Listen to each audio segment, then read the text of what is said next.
tänder du på det, Emma?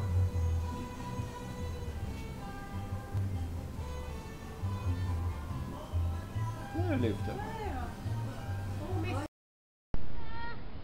Det här är Karin på snurren.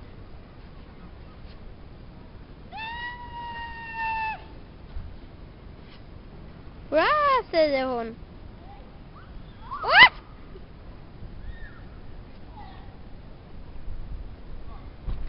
Okej. Karin efter snurren. Karin, du blev lite snurrig.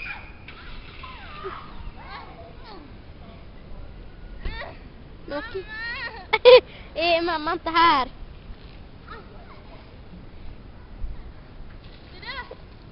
Vad är en inländsk julafton?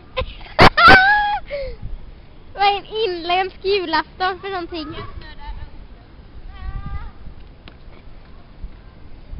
Jag försöker också komma upp. Ojsan.